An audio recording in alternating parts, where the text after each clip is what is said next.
এইখানে rainy day outing লেখা হয়েছে, তার মানে কিন্তু এই না যে হচ্ছে বৃষ্টি আসতেছে বা বৃষ্টি আসবে, মেঘলা মেঘলা অবস্থা বা বাইরে গিয়ে বৃষ্টি চলে আসবে, আমরা এক কোনায় দাঁড়িয়ে থাকবো বা ভিজবো, এরকম মজা নেওয়ার জন্য কিন্তু বের হওয়া না। এটা হচ্ছে আমরা বের হয়েছিলাম, দেন কিছুক্ষণ পরে দেখি মেঘ লেগে গেছে, বৃষ্টি হচ্ছে, এরকম পরিস্থিতি। মানে বৃষ্টিও না, পুরো একদম ঝড়। তো তারপরে আমাদের বের হওয়া হয়। তো এটা নিয়ে আজকের আমাদের ব্লগ। ওই দেখুন আমাদের দেখা যায়। আর যাই হোক, আজকে হচ্ছে একদম পাম্প থেকে শুরু করতেছি। প্রথমে গাড়িতে তেল ভরে নিলাম, আর এখন আমরা রওনা দিচ্ছি।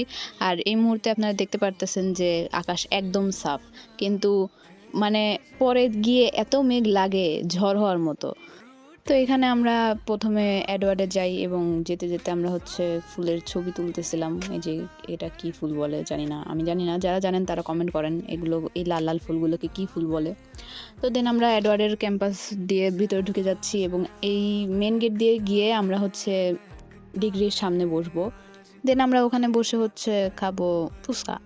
মানে এর আগের দিন আমাকে বলছে যে ওর কোন ছোট ভাই নাকি ফুচকার দোকান দিছে এবং সে ওখানে আমাকে মানে দাওয়াত দিছে বলবো না কি বলবো, যাই হোক আমাকে ডাকছে, খাওয়ার অফার দিছে। আমি টেস্ট করে দেখবো যে তাদের ফুচকা কীরকম। দেন বিকাল টাইমে আসতে হবে, বাট রাত হয়ে গেছিল, তাই আসা হয়নি। আর আমি ভুলেও গেছিলাম যে আমি হচ্ছে ফুচকা টুচকা খাবো। বের হয়ে যখন এই জায়গায় আসি, তারপরে আমার মনে পড়ছে ও আমাকে হচ্ছে ফুচকার অফার দেওয়া হয়েছিল। পরে এই তো চলে আসি। দেন এখন ফুচকা হওয়ার অপেক্ষা, আমি আর আমার বেবি একসাথে অপেক্ষা করতেছি ফুচকা হওয়ার। আর এইদিকে আমার হাজবেন্ড একটা বাচ্চাকে পেয়ে তার সাথে মানে মানে সাইকেল আর বাইকের মারামারি চলতেছে। তো যাই হোক, দেন হচ্ছে ফুচকা চলে আসলো। আর যে গরম পড়ছে বাবারে বাবা, দেন একটা ঠান্ডা কিছু চাইলাম, তাই হচ্ছে শরবত আনা হইলো। আর দেখুন অলরেডি কিন্তু মেঘ লাগা শুরু হয়ে গেছে। এই যে মানে খাওয়া শেষ করছি, শুধু খাওয়াটুকুর টাইমই আকাশটা পরিষ্কার ছিল। যেই খাওয়া শেষ করে অ্যাডওয়ার্ড থেকে বের হইছি, কলেজ থেকে বের হইছি, আর সাথে সাথে এরকম মেঘ। এই মোমেন্টে আর কি কি করা যাবে বলেন। আর সেদিন হচ্ছে বের হয়েছিলাম মানে 10টা 3 পিস অর্ডার দিছিলাম অনলাইনে। আমাদের হচ্ছে সামনে একটা প্রোগ্রাম আছে, তো সবাই হচ্ছে সেম সেম প্রায় একই রকম ড্রেস নিতে চাইছে, জন্য 10টা 3 পিস হয়েছে মোট। তো এগুলো হচ্ছে সবাইকে আমি অর্ডার দিছিলাম, আমি রিসিভ করছিলাম, দেন হচ্ছে আমি সবার কাছে পৌঁছায় দেওয়ার জন্যই বের হয়েছিলাম মূলত। দেন এরকম পরিস্থিতি দাঁড়ায়। আর পরে আমি হয়তো একটা ক্লিপ শেয়ার করব কতগুলো 3 পিস আছে তার। যাই হোক, দেন এত মেঘ এত মেঘ, আর এই মোমেন্টে কি করা যায়, এখন হচ্ছে কারোর বাসায় ওয়েট করা ছাড়া কোনো উপায় নাই। দেন ভাবলাম যে 3 পিস যখন দিতেই যাব, তখন হচ্ছে 3 পিস দিয়ে সেখানে একটু বৃষ্টিটা হয়ে যাওয়ার ওয়েট করি, দেন বাসায় ফেরত আসবো। আর তাছাড়া একটু মার্কেটে কাজও আছে, যেতে হবে। আর বিয়ের আগে আমার মার্কেট করা খুবই বিরক্ত লাগতো, বাট বিয়ের পরে মার্কেট করা বা নিজের ঘরের জিনিস কেনা, রান্নাঘরের জিনিস কেনা বা নিজের ফ্যামিলির যে কোনো কাজের জন্য জিনিস কেনায় মানে এত ইন্টারেস্ট কাজ করে, মনে হয় যে নিজে গিয়ে কিনবো, নিজে গিয়ে কিনবো, কোনো কিছু লিস্ট করে দিতে মন চায় না আসলে।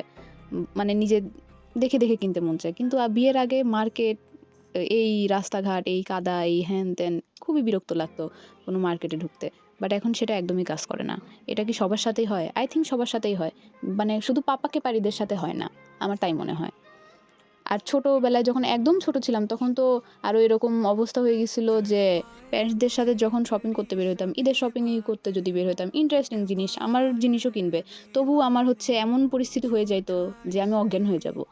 আমার রেস্ট দরকার হইতো, পানি মানে গরম সহ্য হইতো না, পানি খাইতে ইচ্ছা করতো, কোথাও বসে থাকতে ইচ্ছা করতো, মানে সব কিছু এত বিরক্ত লাগতো। আর এই জিনিসগুলাই এখন এত ইন্টারেস্টিং লাগে।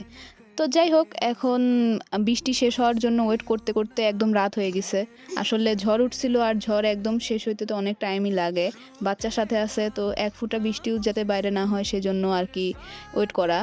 দেন আমরা মার্কেটে চলে আসি এবং জিনিসপাতি কিনে বাসার দিকে যাচ্ছি। আমি হচ্ছে ঘরের জিনিস কিনি, কিন্তু অধিকাংশই আমার হার্বাল প্রোডাক্টের জন্য কেনা। আমি হচ্ছে একটা নতুন পেজ ওপেন করেছি, সেখানে আমি আমার হার্বাল প্রোডাক্টগুলো সেল দেই। আপনারা চাইলে সেটাকে ফলো দিয়ে আসতে পারেন, নাম বাহারি কালেকশন। দেন ওইখানে আপনারা হার্বাল শ্যাম্পু পর্যন্ত পাবেন। মানে আপনি যদি চান, আপনি সেখানে herbal shampoo, herbal body wash, herbal face wash এগুলোও পাবেন।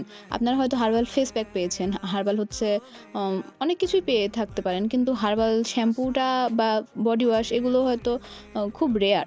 সো এই জন্য আর কি, মানে শ্যাম্পু মূলত যা কাজ করে তা হচ্ছে আপনার মাথাটাকে পরিষ্কার করবে। কিন্তু মাথাটা পরিষ্কার করার সাথে সাথেও যে আপনাকে পুষ্টিটা দিচ্ছে আপনার চুলকে, সেটা অনেক ইম্পর্টেন্ট। এখানে আপনি চুল পরিষ্কারও করতে পারতেছেন, প্লাস হচ্ছে আপনি আপনার চুলের জন্য কিছু পুষ্টিও সমৃদ্ধ করতে পারতেছেন।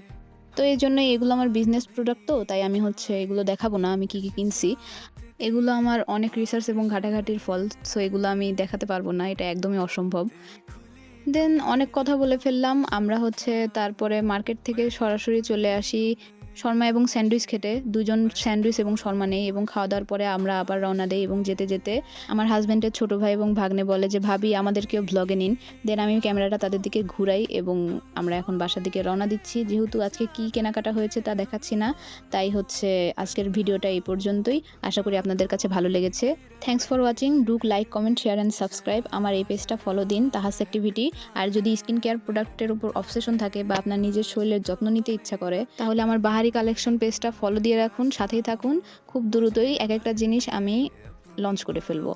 আর আমি যেসব প্রোডাক্ট আনবো সেটা কিন্তু শুধু চুল বা ফেস এসব জিনিসে আপনার খেয়াল রাখবেন। আপনার ফুল মাথা থেকে পা পর্যন্ত যত্ন নেওয়ার আপনি একদম হার্বাল প্রোডাক্ট পেয়ে যাচ্ছেন। আর এই সেই জামাগুলো, এখানে কয়েকটা কোম আছে আর এখানে ২ টা কালারের ড্রেস আছে। একই ড্রেস ২ টো ভিন্ন, ভিন্ন কালারের। তো এই ছিল আজকে। আল্লাহ হাফেজ।